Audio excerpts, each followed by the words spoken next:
That's a thing? Yeah, it was a whole scandal. What? In the professional chess circuit, there was a massive scandal. One of the top players was accused of having a vibrating butt plug that somebody was like keying in like the best moves on the board to make. Yeah. So like a different type of like vibration gave you like what to do. Well, yeah, like it's like a coordinates thing. You know what I'm saying? What the like you know, fuck? It's like if the it's like woo, woo, woo, woo, woo, woo, woo, it's like Morse code but in your ass. You know what I'm saying? What? Yo, I can't even fucking imagine like.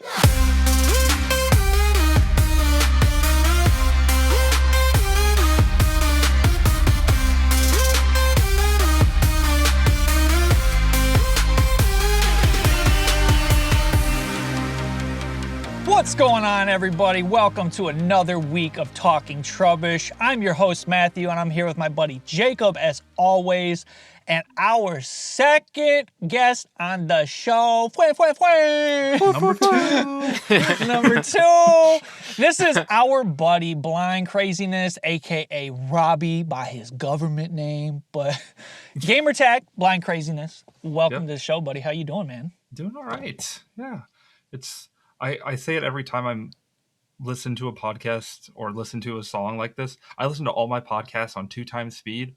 So anytime I hear like an intro or a song or something, it sounds so slow. It's ours like that's fucking awesome.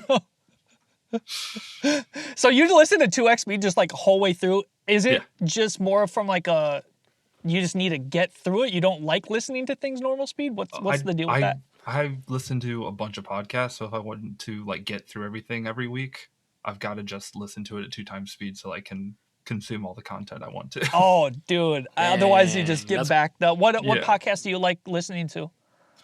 So most of them are all primarily Pokemon related. And then a couple of the other ones I listen to are like hardcore history. Hardcore history. Okay. Yeah, which is like a dude who just goes on epic, like his episodes are like 3 to 4 hours usually. He comes out with like maybe 4 a year, and he just goes into crazy detail. Like several years ago, he came out, he wanted to do an episode on Cleopatra. And he's like, well, you can't talk about Cleopatra without talking about Julius Caesar. You can't really talk about Julius Caesar without how he rose to power. And like, you can't do that without talking about the fall of the Roman Republic. So he ended up doing the complete history of Rome up to Julius Caesar so that he could do Julius Caesar. It was like 5 or 6 parts. Dude, holy shit. That's like just like an ADD series, right? He's like, I have to tell you the backstory of the backstory in order to get to just like the main point. That's crazy. Holy shit. Well, welcome to the show. We really appreciate you. And then listeners, Robbie is going to be sort of like a reoccurring guest going forward. Cool. Not every show, but obviously he didn't even know. Another personality. Yeah. He didn't even know. He didn't even know. Now he knows. Live reaction. Live reaction. Yeah, he's you're like, oh. hired. We pay 0. I'd do it for free. For the love of the game. But I'm wondering if you don't mind giving the listeners sort of some insight into the origins of your gamer tag, because it is obviously very unique. We know the backstory, and it's personally one of my favorite things. Yeah. So as advertised in my name, I am visually impaired or legally blind. And I'm taking it back, man.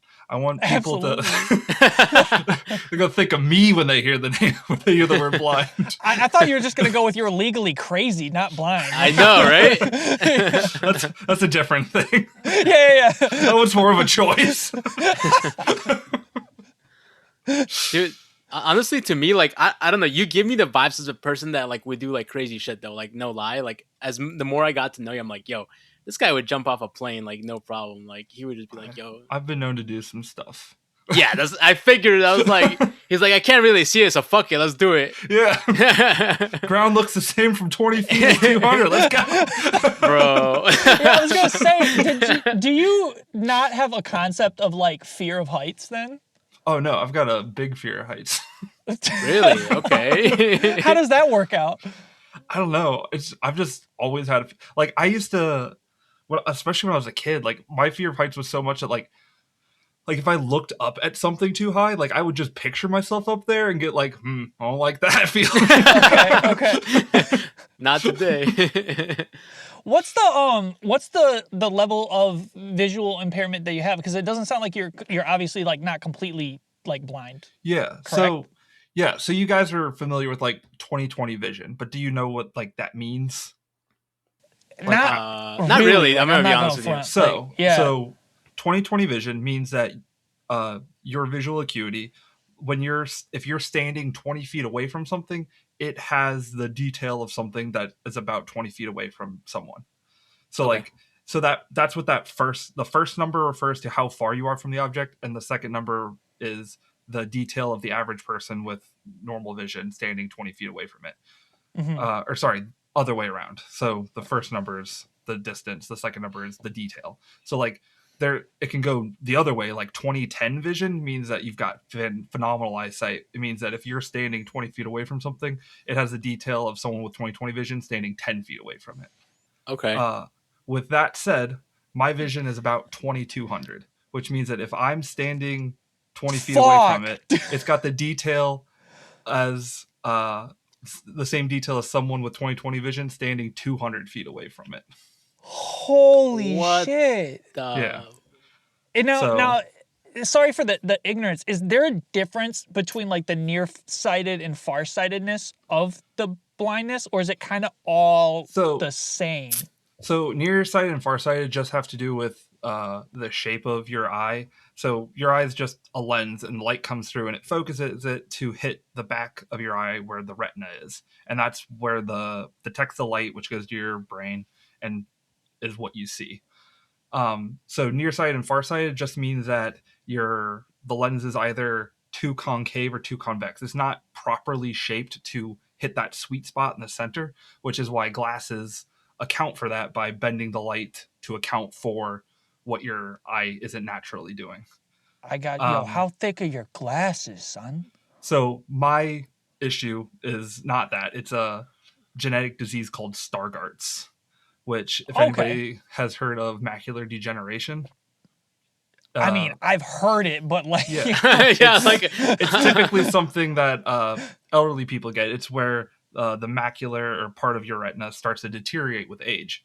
I've got a genetic form of it where I don't have any central vision. I've got like a massive blurry spot in the center of my vision, so I only have peripheral vision, so the opposite of tunnel vision. Yeah. And your peripheral vision is not meant to be your crisp, sharp vision. It's supposed to kind of give you a general idea of things, detect movement, stuff like that. But it's not supposed to be detail. That's what your central vision's for. Right. So, like, it's not like if you wear glasses, it's not like everything's fuzzy. It's just that it's like looking at something out of the corner of your eye. Like, you can tell what it is, but like if you had to like read something, you wouldn't be able to. You'd have to look at it and focus on it. Sure. Wow. Sure. And now, okay, so this is honestly why I want to have this conversation with you, is because I know that you competitively play Pokemon Go, which is a mobile-based game where seeing is very important of a component to it, and yet this is not something that inhibits you at all because you're very successful on our team, let alone on the competitive circuit as well. Yeah. My wife has very frequently asked why I don't just play VG, where like you've got like 45 seconds to make your turns and you can plan out because you know where all your moves are. You don't have to react to things on a split second. And it just doesn't do it for me. Like he's just crazy. He's just crazy. That's why it makes sense. He's crazy. Yeah. You really like the uphill battles, don't you, man? Yeah, man. I gotta struggle for it. Hell yeah, dude. I like really, that, though. Pull him up by the bootstraps mentality, right? Fucking American hero right there. Bro, he does look like an American hero. You not see him? He does, dude. He's like, I was like, damn, lumberjack. You know what I'm saying? Yeah, dude. I was like, dude, this man looks like he's like, what is this like? In the old, like the Vikings. The Vikings, yeah. I was like, damn. Link you Yeah. guys You to are- my OnlyFans later where I'm splitting wood. Listeners, link will be in the show notes below. So We're advertising. this guy's got to fund his world's invite. You know what I'm saying? Yo, that's not cheap, bro. That's like hell no. And you travel around and compete in Pokemon Go. How has that experience been from you from like a competitive standpoint? It's been a lot of fun. It's been a learning curve because there's not a whole lot of accommodations kind of inbuilt. Fortunately, the community's been really great, and if I can get something changed, like I'm a whole ass man, like I can work through some hurdles and try to get things set up with awareness so that someday if some kid wants to do this, it's not the first time anyone's doing this and this kid has to go through all this stuff. So I'm happy to have to clear Pave out the some way. bullshit. Like, yeah. I like that. So Yeah. But like I remember when I was first getting ready to go, I like asked about tablets and they're like, no, we don't really provide tablets or anything like that, just so I could have a bigger screen. And so I've not probably been as pushy as I should be. That's not my personality. Yeah. So let's set the stage for some listeners who aren't familiar with Pokemon Go. So when you go to a regional, which is just like a event that you could compete that's sanctioned by the Pokemon company. In Pokemon Go, typically you are playing with supplied phones by the company, either like they're at a table, right? They're like hardwired in now. Yeah. They're not. Yeah. They're mounted. Okay. Like, Yeah. So the phone is obviously like a huge component of it. But specifically on the device, I know that for certain ones there are accessibility features. Do you utilize any of those on your normal phone when you play? No, so the only things that I do is I typically play on an iPad when I'm like at home, or if I go to like locals, I'll take my iPad with me and play on that just so it's bigger. But I always play with sound on just because it gives me another cue that I can use instead of just my eyes. But and obviously they with the phones they aren't allowing you to bring your own tablet because they need to supply the device. Yeah, it's got to be on the device, and they don't have tablets that they can supply. Yeah, that's kind of an oversight on them for real. Yeah, but fortunately, like I had to adjust to. They had a new thing that they just implemented this year for using headphones. It used to just be you could plug them into the phone, but now that they've got hardwired internet, I had to like get an adapter for my headphones to go to USB so I could plug it in. what the? I didn't know that. And it has to be hardwired, right? They don't allow Bluetooth for yeah, competing, you have right? it has to be hardwired because they want to avoid like that. You could theoretically, if it was Bluetooth, not be connected to the phone. You could be connected to like your phone, and then your buddy is standing behind your opponent telling you like, oh, he's throwing this move. Like, don't shield it. You don't have to, or you need to shield this, or these are the Pokemon he's got in the back. So they want it to be hardwired so that there's no kind of sketchiness that can happen. Man, chess players got this figured out. They have the anal bead vibrator butt plugs that they're using. Yeah, to I cheat, should look into that. Yeah, no, I think wait, that's a level. thing. That's a thing. Yeah, it was a whole scandal. What? In the professional chess circuit, there was a massive scandal. One of the top players was accused of having a vibrating butt plug that somebody was like keying in like the best moves on the board to make. Yeah. So like a different type of like vibration gave you like what to do. Yeah, like it's like a coordinates thing. You know what I'm saying? What the like, you know, fuck? It's like if the it's like woo, woo, woo, woo, woo, woo, woo, it's like Morse code but in your ass. You know what I'm saying? what? Yo, I can't even fucking imagine like what. That's It's crazy. like knight to C7. You know what I'm saying? Like, what the? So it's like, yeah, I guess if you do 7, it's 7 vibrations then, right? Dude. I don't know how it works. I don't play chess.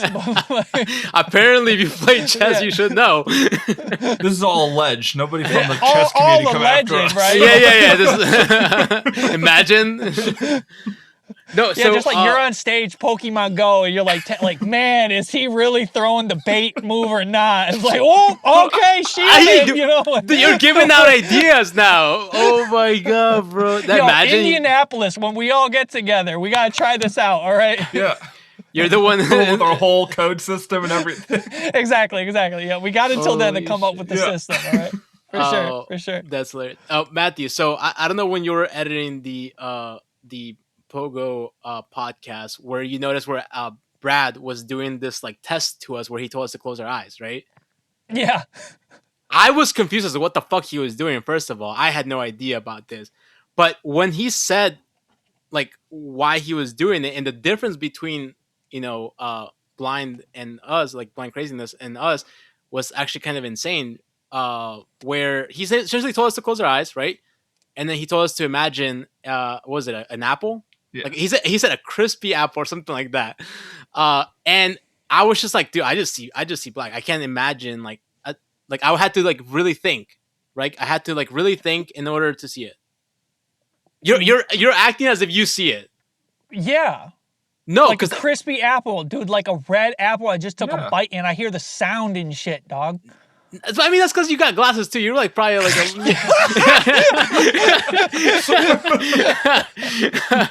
because I just realized Garen and was it Christian don't wear glasses. I don't believe, right? No. Or Garen does, right? No, Garen Yeah, does. he does sometimes. I've seen him. So maybe it's not like not to that extent, but my boy When he over here wants got to glasses. activate nerd mode, he'll wear the glasses. But until then, he's just trying to like fit in, you know.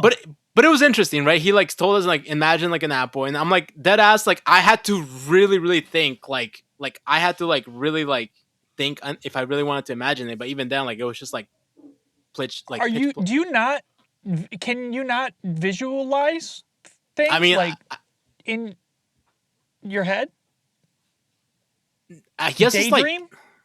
It's like I do to a certain extent, but like it was weird because like I legitimately close my eyes and all I see is like like the particles of the lights. Like I'm like like ADHD, so if something like passes by me, like I can't concentrate. So like when I close my eyes, I see like the brightness. So I'm like thinking like if something moves, like my eyes like immediately like go towards that direction. I can't like think or concentrate. So right now when I close my eyes and try to think of something, like I just can't like picture it because I'm distracted by something else. Have either of you ever done a sensory deprivation tank? No. I want to so bad. Wait, what's that? Crazy. So Is it? Yeah. So it's where you get into this tank that's filled with water that has a shit ton of Epsom salt in it. So like you float very, very easily. Like you can't sink. Like you'd have to like actively try to keep yourself down. Mm-hmm. And it's basically it's big enough that you can sit in it and not touch any of the walls. And the water is warm to basically perfectly body temperature. Okay. And then there's no lights and you're just floating, and it doesn't feel like you're anywhere, and there's no sound, and you just vibe in there. You usually are in there naked, so like you have no like sensory input at all. Like there's no sound, there's no light, there's no feeling, because it just kind of feels like you're just existing. It's an experience. When did you try this? I did a couple of years ago. There was a place that opened up, and one of my buddies got like a Groupon or something. And and you're just, dude. I'd be like, yo, fuck it, man. Like let's do it. What was that like for you? Did you like it? Yeah, I liked it. We were in there for like 45 minutes, I think. What? Fuck. Yeah. Dude, I've heard people like have gone and like said that they've gone insane. Like they're like not like literally, but they're like, yo, like I need to get out of here. After, I feel like that would be me. 15 minutes. So the way it works is like there's a lid that closes, but like they leave you in the room alone. They're like, you can leave the lid open. Like there's a panel in there, so like you can have it play like white noise or like an ocean or rain or something like that if you want. There are like some gentle LEDs that like cycle through colors or like go along with the sounds. But I was like, oh, if I'm in for a penny, in for a pound. I was dark. Yeah. And what was the experience like for you? Was it calming at all? Yeah, I thought so. I'm also someone I'm fortunate that I don't have a lot of anxiety. So like God bless you. Mine just like I was gonna say like I'm fine with just sitting with my own thoughts. And so it was 45 minutes, but it didn't feel like it went on for too long. Like I really enjoyed it, and if it wasn't like just expensive and kind of like one of those things, it's like when are you going to find the time to just do this? Like I did it for the novelty of it, and I enjoyed it, but it was cool, and I'd recommend it if you're ever curious. The only thing I'd want to do is like do a gummy and then go in and see what that experience is like. Hell yeah, now we're talking. Spice things up. Yeah. Do you meditate at all, like outside of like your deprivation tank experience? Not really. I mean, Okay. I go for walks, and sometimes I'll listen to stuff because, like I said, I'm always trying to get through a whole bunch of a backlog of stuff. Or, but I'll go without anything and just kind of just walk around. I'll usually be like playing Go, but I enjoy walking. What's and the just, secret sauce to no anxiety? I Quit don't know, man. gatekeeping the answer, dog. My wife would love to know. Oh, My yeah. lack of anxiety has increased her anxiety. I'm like, listen, I'll worry about the big stuff, and then she's like, you are not worrying enough. Yeah. Like your worry is just like 1 beat per minute raised above your heart rate, right? Yeah, but I'm very good at separating from myself from what I can't control. So it's like, Yeah. why is it this stressing you out? It's like, what is me being stressed out going to do to this? Like, nothing. So why am I going to put that on me when me doing it actively helps nothing in any direction except for just stress me out? God, you're too emotionally mature, damn. Dude. I know. I was gonna say, because like it's one of those things where I actually was talking to somebody the other day where I'm like, I wish I could take my own advice that I tell other people. Like I'm really great at giving advice, but I can't take my own. And for the life of me, I can't figure that out why that is. And I would say I'm pretty like mentally stable to that certain extent. But my anxiety started maybe like 6 years ago, so it's fairly new. So I don't know where that hit. I think it's like the getting old part is where what gets me. It is where my anxiety like started like to like be like, okay, you're getting old, bitch. Like you need to start worrying. So I wish I know a lot of people that like you that are able to separate that, and I've hear a lot of like podcasts where they're saying like, why worry about something you can't control that's out of your control, and it makes sense. But yet I'm here still worrying about it. So it's like what. You just gotta disassociate like a motherfucker. He's out of body experience, dog. All that shit ain't happening to me. That's some other dude. He's got it figured out, man. He's got it figured out. He's cracked the code. Oh my god, that's insane. So another thing that I have gotten in with you before is our mutual love of anime and manga. But more particularly, you and Jacob have a mutual passion of One Piece. Yep. You, on the other hand, take this to a whole new level from what I saw in some of your photos. I had hoped that you'd brought me on because you'd finally decided to accept our Lord and Savior Monkey D. Luffy into your life. We're still working on that. We're still working on that. I follow the Church of Naruto Uzumaki. I will have you know. What about One Piece has appealed to you? How long have you been following the series? So I first started watching it back in college. I watched like up through, for anyone who knows it, up through Alabasta, which is like the first 150-ish, 180 something episodes. And then I fell off. I had a buddy who had been reading it the whole time, and so like he would give me updates as to what was happening, but I stopped watching it. And then around 2021, 2022, my wife is one of those people who has to have something on while she's working. She just needs noise to in the background. And so she's always watching shows, rewatching shows, but like she doesn't want it to be something that fully captivates her attention. She just needs it to be sound. And so she's like, hey, One Piece has 900 and something episodes. I don't care about it that much. So she started watching it. And I was like, oh, I watched One Piece. I was like, if you make it to where I left off, let me know, and then I'll start watching it with you. And she's like, oh yeah, I don't think it's going to be that big a deal. Like it's just a background show. And then it very swiftly, she had to stop watching it because she wasn't doing any work because she was just watching. And then so she caught up to where I'd left off, and then we started watching it. And so that was we were working on our house. We just bought the house, so that was like August 2022 is when she got to where I'd left off. And I think we were fully caught up to the manga by October 2023. Oh, so she double dipped too, huh? Yeah. Damn. So That's yeah, actually That's more amazing. impressive. we watched everything up to, because for obvious reasons I only watch dub. Oh, that's where you sit on the pedestal. Yeah. Okay. Okay. And so we watched everything up to the dub, and then we're like, well, we were getting ready to go see my buddy who read the manga, and we're just like, hey, we're gonna see him. How crazy would it be if we just like walked in and be like, so Kuma's backstory, which was what was coming out at that time.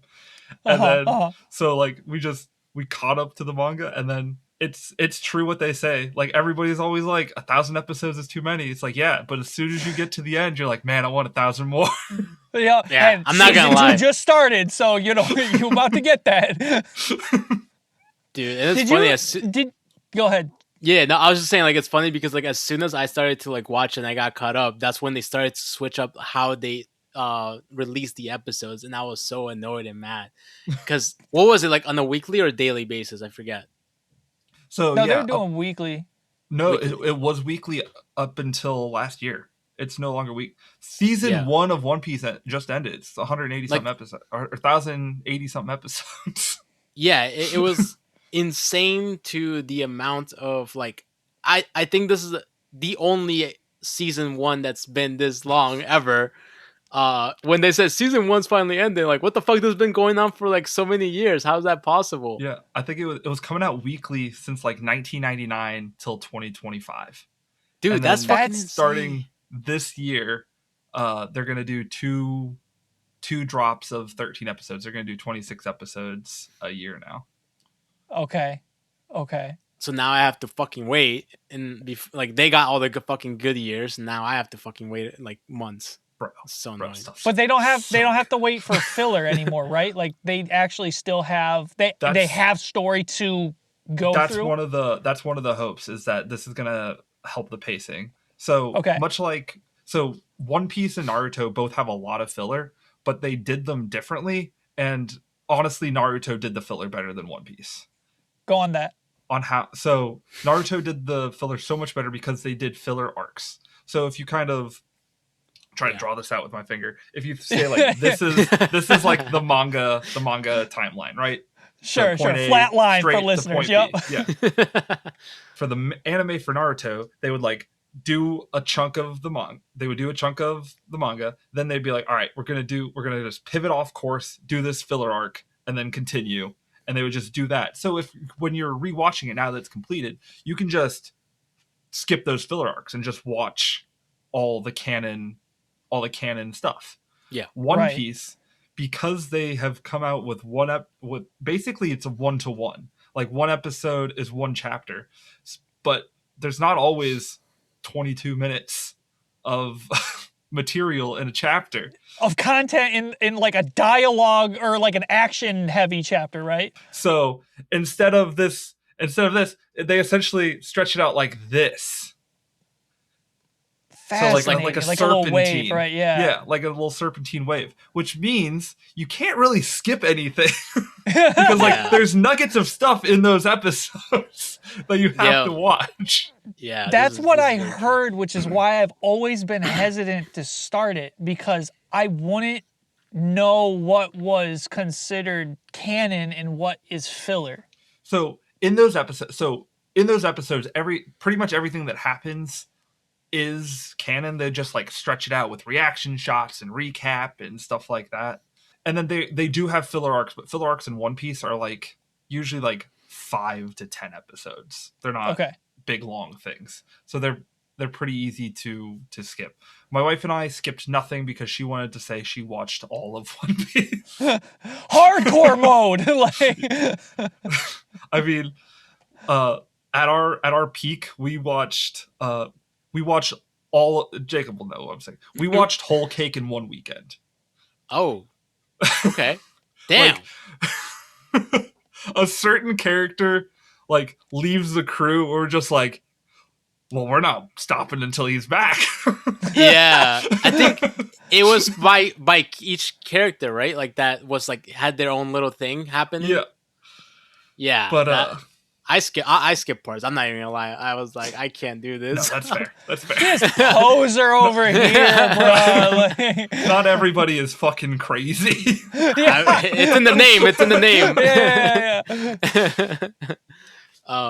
But yeah, no, I mean, like for me at least, like I don't know, Matthew. I'm just telling you this. Like I didn't expect, and I think I've gone on this about so many times, and I think Robbie here has also listened to when I was like the way I speak about One Piece is just like there's just so much like emotion into the episodes, and you can relate to a certain thing. And one thing that I love about it is just like how much you would do for a homie is essentially is like Luffy would do that for anybody. Like he like, and this is like I think that a few episodes, I think one episode or two episodes ago, if it hasn't even come out yet, but where we were talking about like doing kind things for random kind of actness for no reason, right?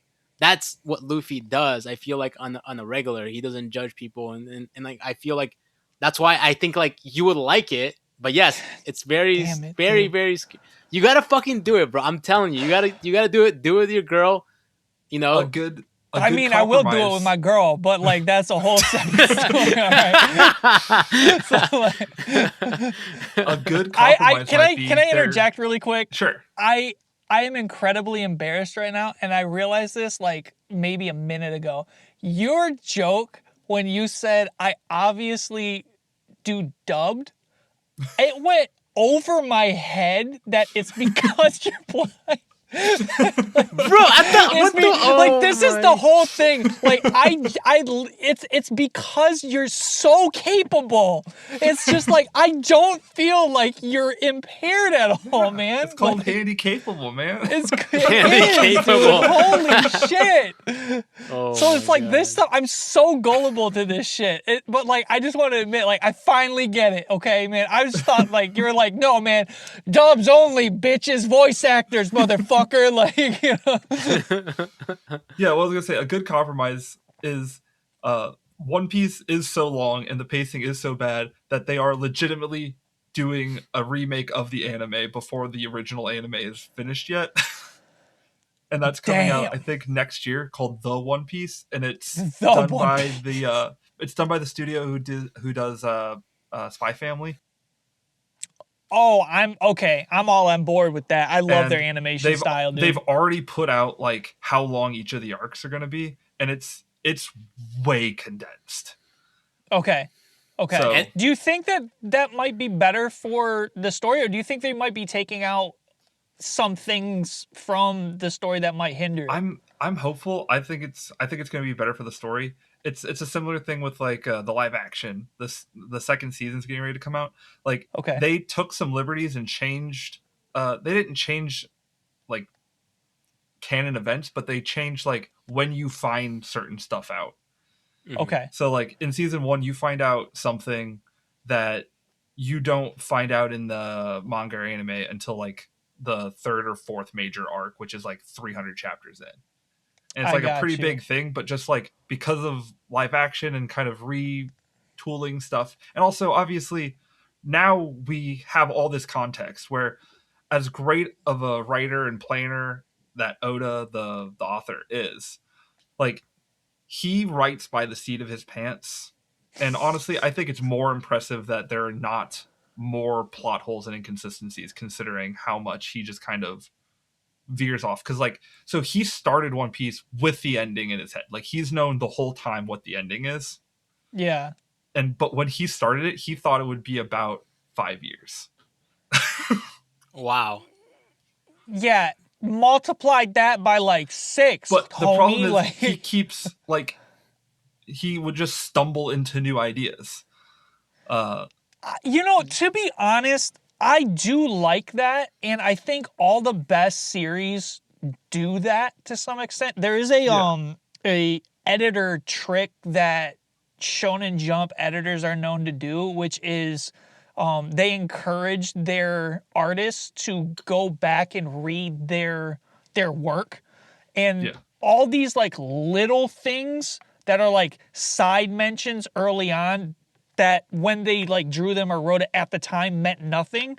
They picked those and then make them into arcs later. So you as like the audience and the reader are going, God damn, like they foreshadowed that like a motherfucker, when in actuality it's like a kind of like an editor trick. And also it just helps like artist creativity too, because they get writer's block as well. Yeah. You know? So there's a pretty famous scene that spoilers for the first like 5 episodes of One Piece. There's a pretty famous scene where Luffy, when he's a kid, is in the water and there's this giant sea monster that's about to attack him, and then this other pirate named Shanks, who is Luffy's idol and is the one who gives him the iconic straw hat that he has throughout the show, saves Luffy, and in saving him gets his arm bitten off, and like does that kind of cool, like he gets his arm bitten off, then does the cool like look at the monster and says beat it. Like that was very popular, especially back in the 90s, as like a trope. And then it leaves, and then like that scene, stuff that has happened in that scene has been retconned now twice, and the scene has gotten better because of the things that have retconned it now. Okay. Like the fact that he's able to do that, because everybody, lots of people have retconning as kind of a negative thing. They're like, oh, it was a plot hole. But like all it is like retroactively changing the context of something, and just the context behind that scene now, knowing what we know now, is just so cool. Is it a reframing of it, like giving more information? Yeah. Okay. So I guess like as an outsider, I have no context of the scene that you're talking about, but I am like going to actually this week read up to that. You said it's like in the first like 5 manga it's volumes or something? Yeah, I think chapters. I don't think it's even 5 volumes in. Like, okay, it's very early on. Okay, are you familiar with Naruto? And the storyline there? Not really. Like I know. Okay, I was just gonna ask if the retconning situation was similar to kind of like what they have done with the elimination of the Uchiha clan, like that night. Oh yeah, I don't know. I don't have any context for that. Okay, this is the biggest gripe that I have with One Piece, so I'm curious where you stand on this. Sure. From a manga perspective, I felt like the character art blended together to the point where sometimes it was very hard to determine which character was doing what action in certain panels, and that visually turned me off because I couldn't like distinguish a fight scene. There was like characters that looked very similar to each other. That was like a gripe that I had. The anime is able to separate that out because they have like colored hair and shit, you know. Yeah. I can't speak to the earlier stuff because by the time we haven't gone back to the start and read it from the beginning.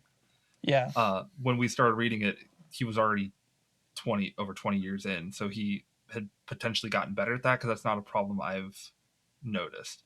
Okay. I mean, there are some chapters that are definitely like, you can tell some chapters were rushed more than others. Like I said, for sure. The dude's been just putting out. Dude, a he's a chapter machine, man. I don't know how you do that. It's crazy, and he's recently kind of started to follow the more the new cadence that mangakas have been doing, which is they do like 3 weeks and then they take 2 weeks off. Okay. Or take a week off. Is that why things are taking longer to come out now? A little bit, but like honestly, the pacing has just picked up so much. It's like we're in the final stretch. After the end of Wano, which was the really like the Wano arc is longer than a lot of anime. Like just that one arc is almost 200 episodes, I think. It was 4 years. What? And like in real life, in universe, it was like 2 weeks or something. Yeah. But damn, that was a great arc. It was phenomenal. That was where the pacing really started to really pick up and know where it was going. We struggled through Dressrosa. Dude, I struggled through that fucking thing.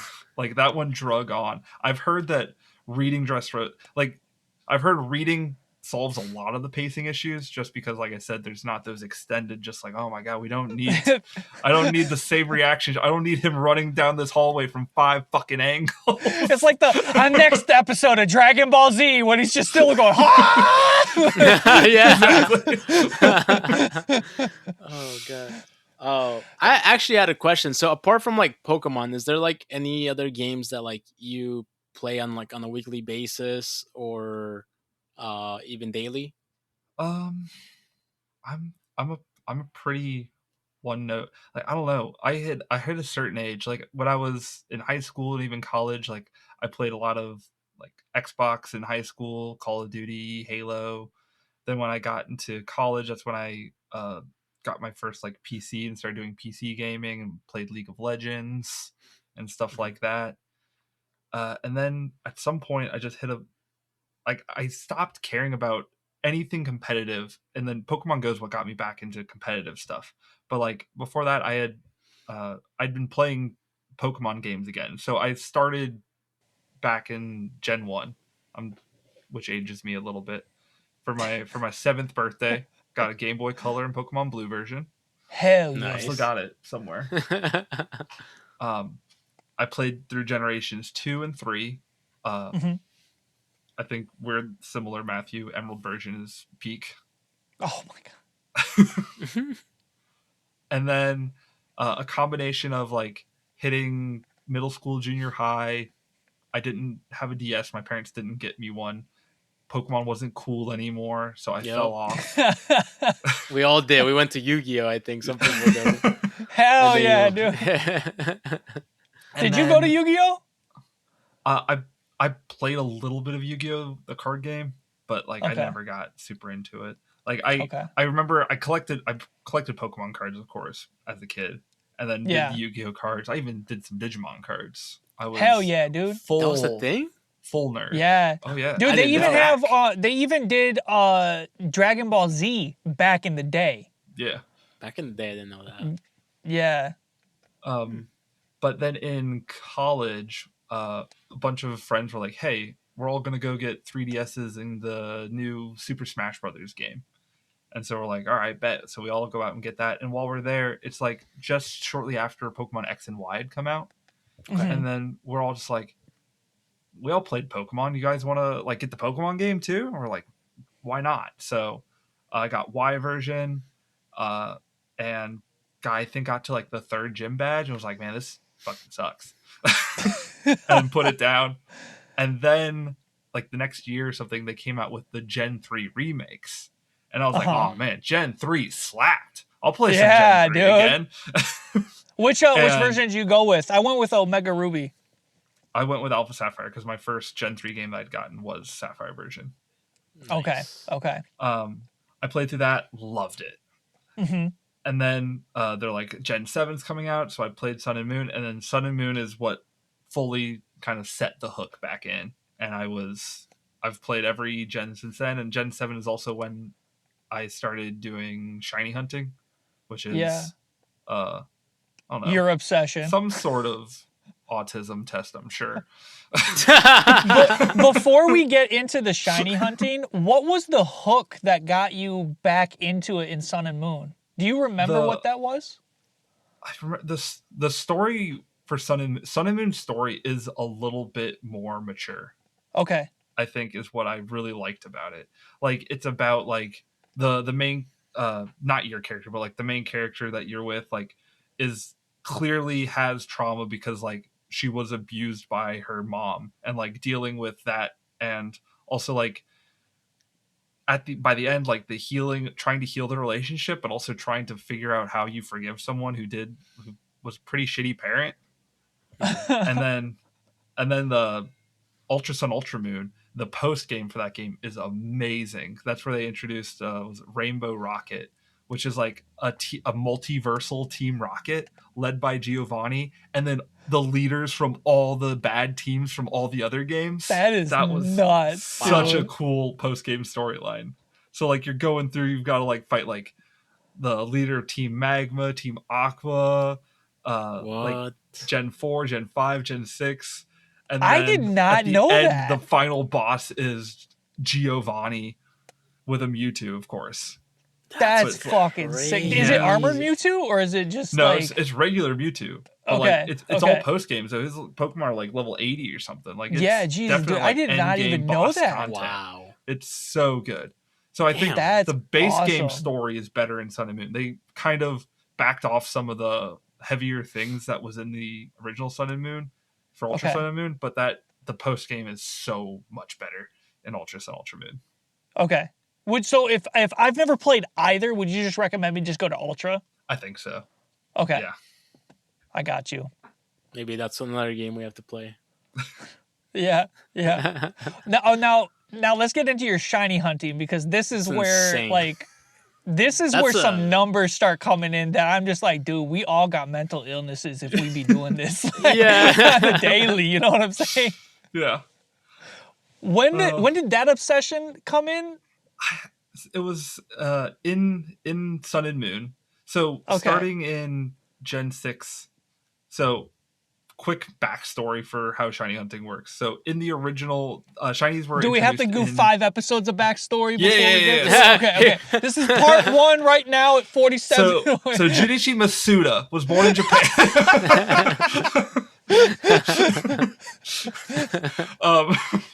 So shinies were introduced in Gen 2. Everybody who played those games will remember Red Gyarados. That was yeah. the first shiny Pokemon that almost everybody saw. Mhm. But Like a rage, right? Yeah, like a rage. Red plays those sparkles, which when we were a kid, you just think like, oh, this is a one special Pokemon. Because I mean, unless you're very lucky, you're not going to run into a shiny in a normal playthrough of a Pokemon game. Because especially in the original games, your odds of finding a shiny are 1 in 8,192. God damn.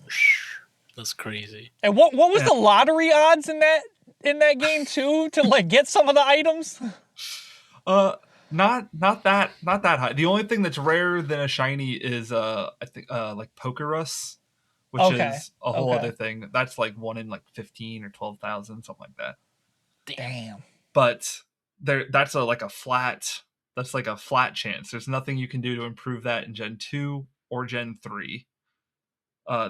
In Gen 4 they introduced a thing called Masuda Method, which is named after if you've ever jammed out to like the original Red and Blue soundtrack, that's the dude who made that.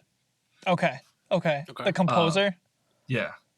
But he introduced a mechanic where if you bred 2 Pokemon that were from 2 different language games, it was a way to kind of also encourage trading more.